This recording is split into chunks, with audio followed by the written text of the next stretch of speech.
Good morning. I hope you're enjoying this lovely day so far. I thought it was appropriate on Mother's Day to feature hymns that talk about beauty and love and family. Our first selection is one you're no doubt familiar with, For the Beauty of the Earth.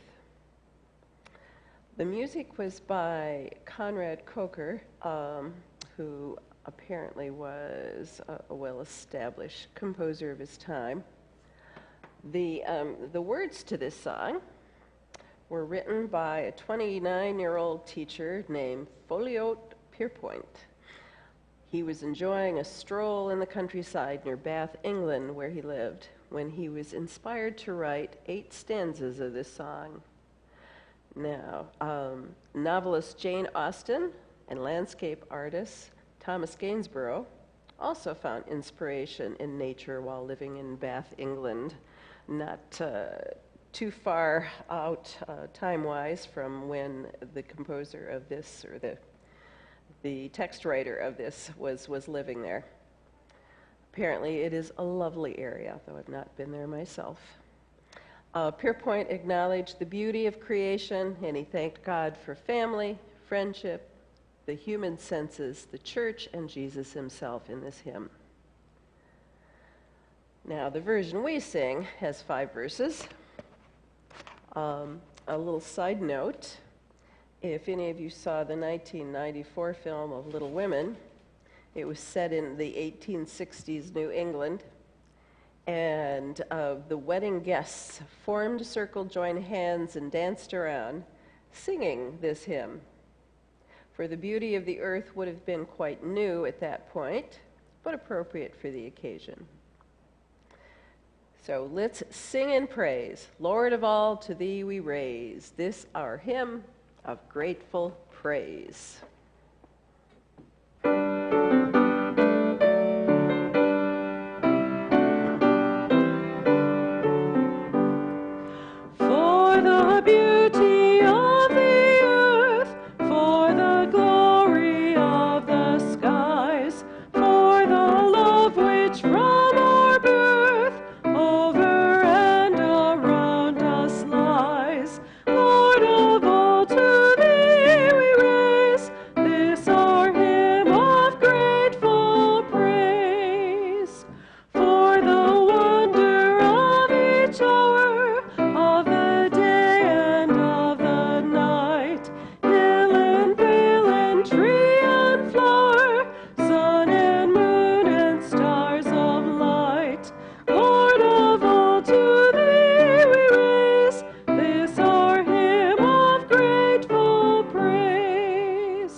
Our second hymn today is one that was new to me, so it may be new to you as well.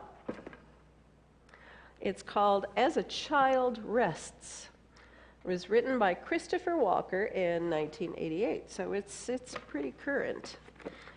Christopher Walker is a composer, lecturer, and choral conductor. He was born in England, but he now lives and works in California. The text of this hymn, is a paraphrase of Psalm 131, which was a song of ascent sung by pilgrims on their way to Jerusalem. And I thought, what could be more appropriate on Mother's Day than singing these words? As a child rests in its mother's arms, so will I rest in you. So I will play it all the way through once, since this is probably new to many of you, and then sing it through.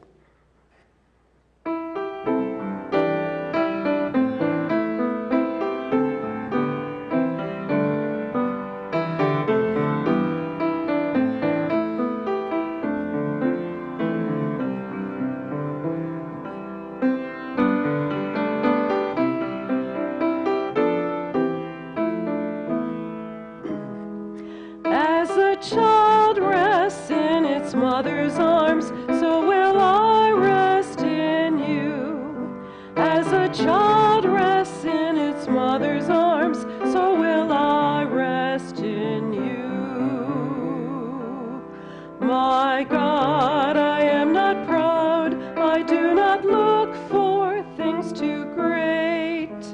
As a child rests in its mother's arms, so will I rest in you. As a child rests in its mother's arms, so will I rest in you.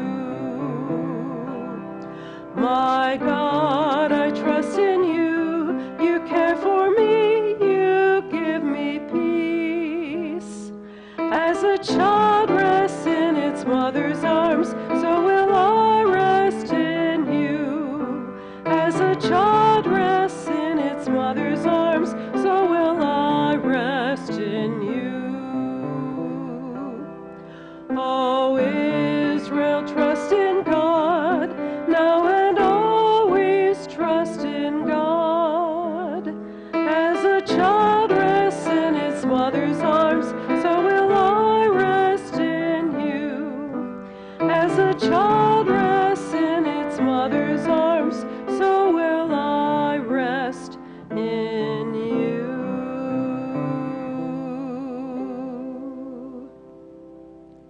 I think those are very comforting words. Okay, then that brings us to the final hymn, which is an oldie but goodie. Blessed be the tie that binds. Now, I found an interesting story about this one. And as far as I know, I've seen it in more than one source, so I think it's legitimate. Let me get the right hymnal out here.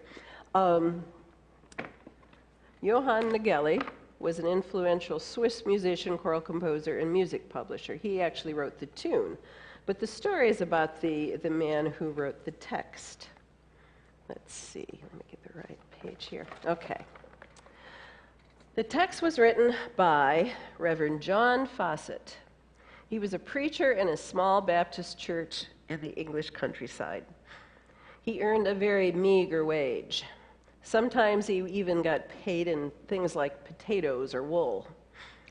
In 1782, he was offered a post in a much larger church in London with a much better salary, and it would also enable him to make important connections for the writing that he did on the side. It seemed like a no-brainer to take this job. So the family packed up their belongings, they had their wagons ready, and on the final Sunday, or so he thought, at his little church, Reverend Fawcett preached a farewell sermon. The benediction had been uttered and tearful goodbyes said. His parishioners begged him to stay. The Reverend's wife said, "Oh, John, I cannot bear this."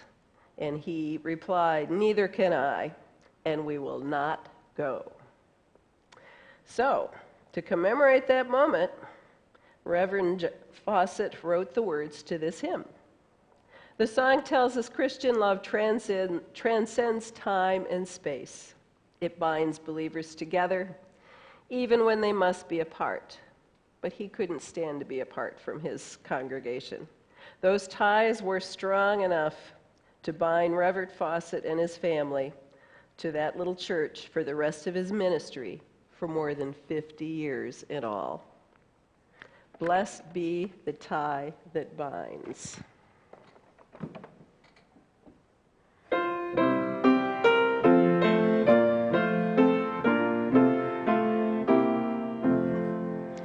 Blessed be the tie that binds our hearts in Christian love, the fellowship of kindred minds is like to that above. Before our Father's throne we pour our ardent prayers, our fears, our hopes, our aims are one, our comforts and our cares. We share our mutual woes, our mutual burdens bear, and often for each other flows the sympathizing tear. When we are called to part, it gives us inward pain, but we shall still be joined in heart and hope to meet again. From sorrow, toil, and pain, and sin we shall be free, and perfect love and friendship reign through all eternity. And I hope and pray that perfect love and friendship will reign with you. Enjoy the blessings of this day and the following week. Happy Mother's Day.